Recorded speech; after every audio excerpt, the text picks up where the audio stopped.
All right, so let's check out chapter 10. This is homework problem number 1.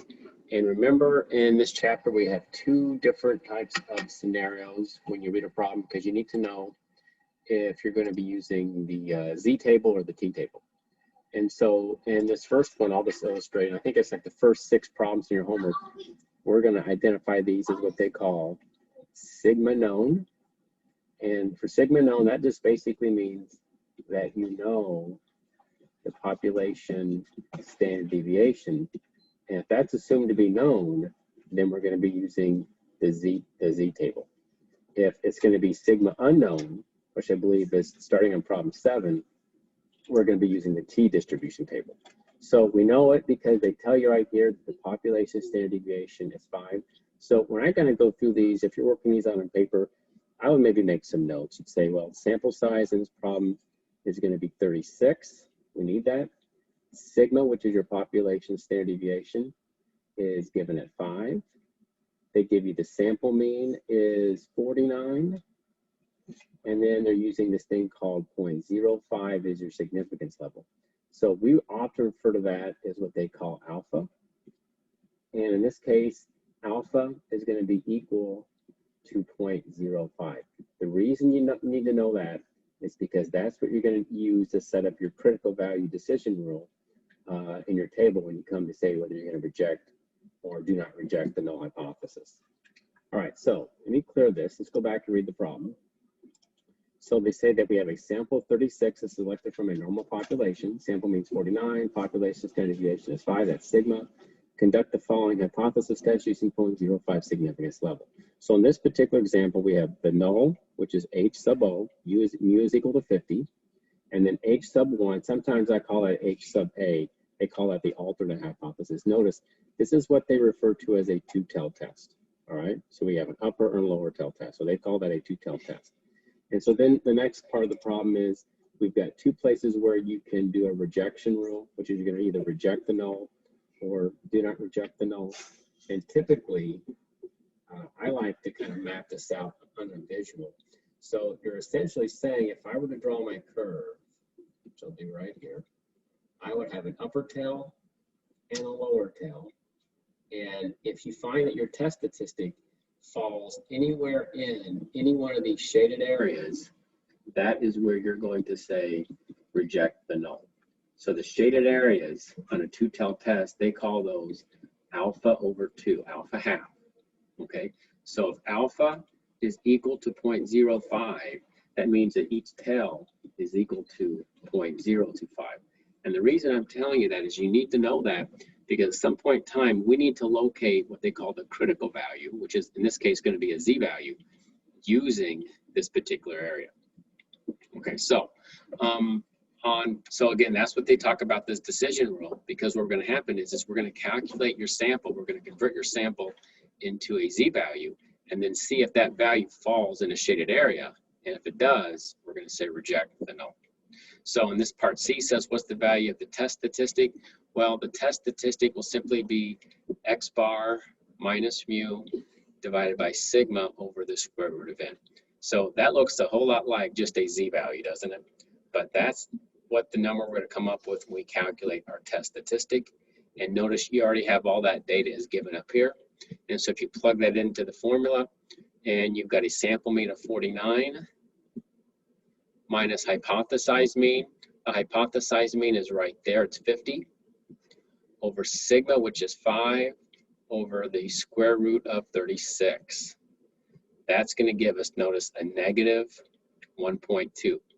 So in this particular problem, if we have an alpha of 0.05, that means that if you go to your table and you split this curve in 2, that means from 0 all the way up to this part of the half, you're really going to be looking at 0.475 in your Z table, and that's going to give you a Z value. It's 1.96 or negative 1.96, because those are the same using symmetry. So at that point, to come up with our rejection rule, we want to see where does this number fall, and you'll see that it does not fall in a rejection area. If it did fall in a rejection area, it would have to be less than or equal to 1.96 or greater than or equal to 1.96, which it's not. So in the next part, you would then say your answer would be failed to reject the null. Let me clear that so you can see that. So there's where they come up with that rule. Failed to reject because that negative 1.2 does not fall in rejection area. So then the p-value is simply just converting that 1.2 negative into a probability. So all you're going to do there is you're going to look up that negative 1.2 in your z table and simply convert it into a probability, and that probability is going to be called the p-value. And they're going to explain that right down here in E1. Let me just show you this. It's easier to, rather than me just bring up the table every time. So once you look up that negative 1.2, it's kind of like if I were to illustrate this, and again, all this stuff should be reviewed at this point, but you know, if we were to draw this out and you look up, if it's negative, remember if it's negative 1.2 and then we have a positive 1.2, remember those are the same using the curve table because your table only gives you positives. So what they're basically saying is if you go from 0 up to a negative 1.2, and again, I'll split the curve in half. That's not very good drawing. They're saying that's 0.3849. So that means that each half is the same. But what you're really trying to find is you're trying to find that shaded area at 1.2. And so what you do is obviously is you would take 0.5, subtract out 0.3849. But because this is a two-tail test, what they do is once you do that, they want you to multiply that by 2. And when you do that, you get what's called a p-value. And that p-value is equal to 0.2302.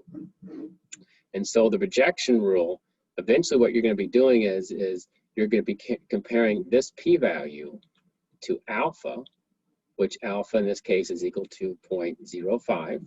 And if you would say if the p-value is less than or equal to alpha, if true, you would say reject the null. And of course, in this case, you get a high p-value, 0.2302, of course, is not less than or equal to 0.05. So therefore, you also get a do not reject conclusion using what they call the p-value approach. Okay. All right, so that's the first one. That's my comments on the first one. Again, I hope that helps you out as you're working these problems. All right, let's check out problem 2. In problem 2, again, we have another sample of 36. Sample means 12. Notice this again is sigma known is 3. And again, they give you this one. So the way they write this one out, remember that's the null. And again, let me illustrate this out again. So this first one, again, is called the null hypothesis. And of course, the second one is called the alternate. And anytime you look at the alternate and you see that greater than symbol, I often like to draw this curve out like this, just to kind of give you a visual. And we always would say that this is what they refer to as an upper tail or a right tail test. So if we've got an alpha level that's at 0.01, that refers to that shaded area. And so if that's 0.01, and at some point in time, you have to establish a critical value. Again, there's a better way to do it. So you'd be having to go to your Z table, because remember, it's sigma known. Let me write that right there just to remind you. Sigma known, which means population standard deviation is given in the problem. You would look up 0.49 in your table to come up with that critical value. That'll help you come up with your decision rule test. Okay, so but obviously this is a one-tail test or right-tail test. And the decision rule is, the way they're getting these numbers right here is when you go to your Z table and you look up that area that's between 0 and 0.49, you would get a critical value that's right around 2.326. So make sure you can find that. And then of course, just use your formula. Remember, it's x bar minus your hypothesized mean over sigma over the square root of n. That's how you calculate your test stat. And they give you the sample means 12. Hypothesized mean is 10. Sigma is given at 3 over the square root of 36. You plug that in, it looks like you get 4. That's where they're coming up with that. And then all you're doing, let me go back up, since your critical value is 2.326, you're seeing does 4 land in a rejection area when you compare it on the curve? And of course, is 4 greater than or equal to 3.26? You would say yes. So this is in a rejection area. So you'd simply say reject HO, or you'd say reject the null. And so as you look down at the problem, that's what they come up with on part D. It says reject, that's where they came up with that. Now the p-value in this case is simply going to be 0 because when you try to find 4 in your table, guys, let me illustrate this again in case you're wondering where they're getting that. So, you know, if you go to your probability table, I think the largest number you can look up is like 3.09. And so 4 is going to be so far out here in your Z table. Remember, those are considered outliers. So because 4 is not a number that you can really find in your table, the probability of that occurring is simply essentially going to be 0. Usually anything more than 3 is going to be a probability or a p-value of equal to 0. All right, which basically means there's a 0% chance of that happening. Very, very slim chance of that ever occurring.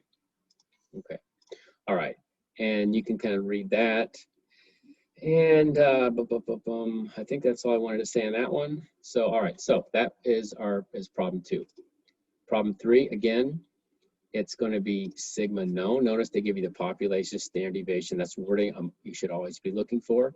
So if I were working this problem, I'd just be making some notes to myself saying this is, of course, sigma known. And of course, sigma is going to be equal to 5. And of course, we know the sample size is 36. They like to use this a perfect square number. It's easier to do the math. Sample mean is 21. Again, sigma is equal to 5 again. And then they're wanting you to use this 0.05 significance level. Again, look at the alternate hypothesis. If you see greater than, that means a one-tailed or right-tailed test, which if I draw the picture, that means that alpha, which is 0.05, would be right there. And of course, at that point in time, if you try to look this up in your probability table, between 0 and what, you'd be looking at 0.45. That would give you right around 1.64 or 1.65. That's where they're going to be getting your Z value right there. That's where they're going to be getting that number. Okay. All right. So once you get that, and then of course you have to do your test stat, which again, x bar minus mu over sigma over the square root of n. Just plug in the numbers. Again, 21 minus 20. 20 is, again, that's called your hypothesized mean. 5 over the square root of 36. And that's going to give you, in this case, a positive 1.2. And so at that point, does that number fall in a rejection area? It does not. It does not fall in the shaded area. So in this case, because 1.2 is not greater than or equal to 1.65, you'd simply say, do not reject the null. And that would be the conclusion. We go down on part D. That's where they get do not reject. Okay. And then at that point, you simply would have to compute 1.2 into a probability. They call that the p-value. So again, all you're doing here is as if you've got 1.2 in your table.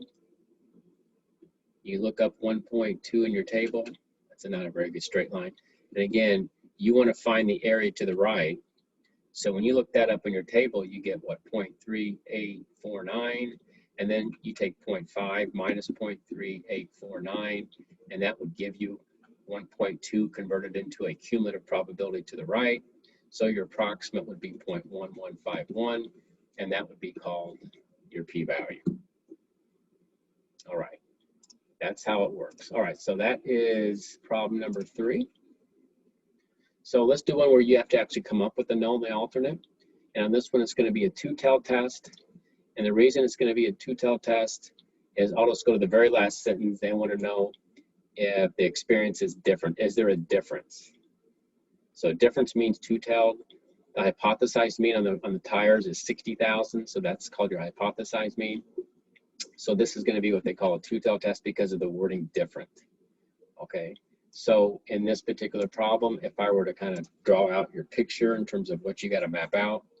So we know it's going to be a two-tailed test. They want alpha, which is 0.05. So in this case, you would have two tails. Two-tailed test have two tails. So alpha half is 0.025 and 0.025. And that just means that your critical value is going to be right at 1.96 plus or minus. We know that because between 0 and 0.025 in your table is 0.475, and we've looked this up several times. You know that that corresponds to 1.96 Z value or critical value. Then the next thing is you just calculate your test statistic, which is simply converting your sample size, sample mean into a Z value. So in this case, it looked like the sample mean was 59,500. So you take that 59,005 minus your 60. Sigma, which is, sigma was 5,000 miles, all over the square root of, looks like they sampled 48 tires. Square root of 48. You plug all that in, you'll get a test stat right around a negative 0.69. So we know negative 0.69 would fall right basically somewhere up there. It's in a non-shaded area.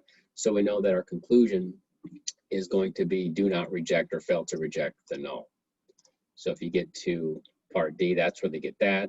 And then of course, if you're going to convert, you have to then convert this number into a p-value, negative 0.69. Just go to your Z table, look up negative 0.69, and you should be getting a value that's right at, in this case, 0.4902. And I believe they kind of give you that calculation right down there. And then of course, remember, because it is, because it is a two-tailed test, then of course you simply have to double it. Anytime you have a two-tailed test, they always want you to double your p-value because they want to compare that to an alpha number. So again, they're just basically saying between 0 and 0.69, you get about 2.549. And then of course, you simply have to subtract that point from 0.5 and double it, and you get a p-value that's right at 0.4902. Pretty high p-value, again, leads to fail to reject the null. Okay.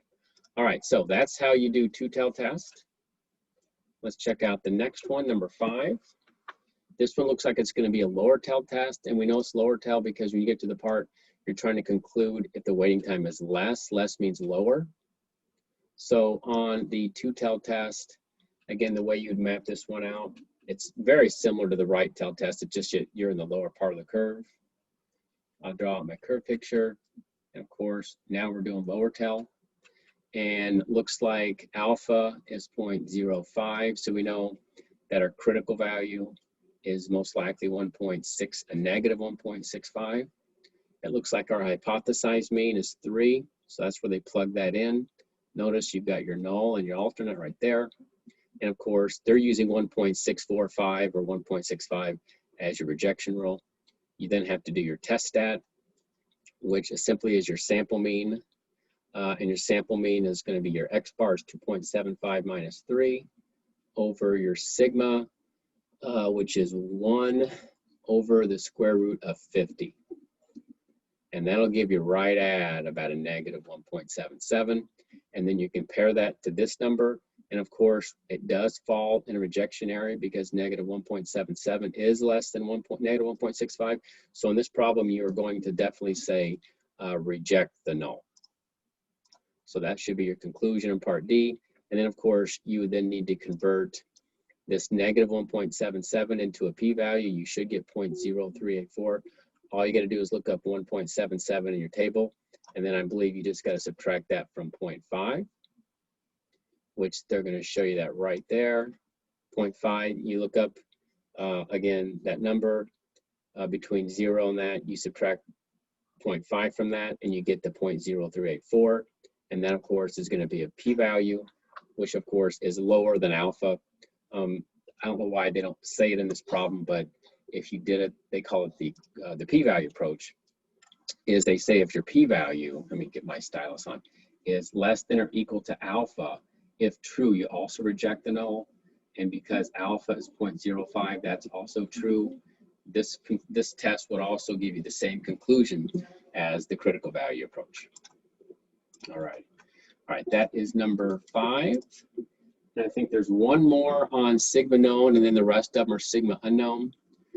So on this one, I'm just going to jump to the last sentence where it says, can we conclude that the college students watch fewer, that means less, That means you want the alternate to be a less than statement. So in this case, you would choose the first one. The first one where they say, you know, of course, the null, they're always mutually exclusive. But if they had said more movies, then it would have been the last radio button, because they want fewer. This is less than, you want this to be a lower tail test. And again, we know this is going to be sigma known. I'll write this out right here. This is, again, a sigma known problem because we know population standard deviation. So again, if you map this out, you draw your curve, you put in that lower tail. Alpha in this problem, again, they like to use 0.05. So we're going to have a negative 1.65 again as our critical value. And then, of course, you just have to calculate the test stat, which again, all that is in the problem. Your hypothesized mean is 6.8. It looks like your sample mean is 6.2. So if you go 6.2 minus 6.8, it looks like your population standard deviation is 1.8 over the square root of your sample size. Let me see, your sample size was 36. So over the square root of 36, that would give you right at a -2.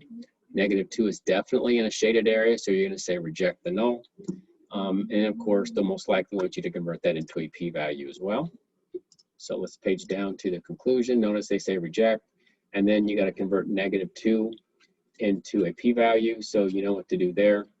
You just look that up in your table. Between 0 and 2, you find that area is 0.4772, and then subtract that from 0.5. P-value should be 0.0228. And then I'll just kind of mark this in here. If you compare p-value to alpha, which again is 0.05, that's also true. So this is another test that gives you the same conclusion as the critical value approach. All right. Okay, so that was problem 6. The next one, I'm gonna do this on a different slide because I want to get the t-table back up. But this is the first part of your homework, and then starting on problem 7, we're going to be getting into the sample, or I'm sorry, the sigma unknown, where we're using the sample standard deviation.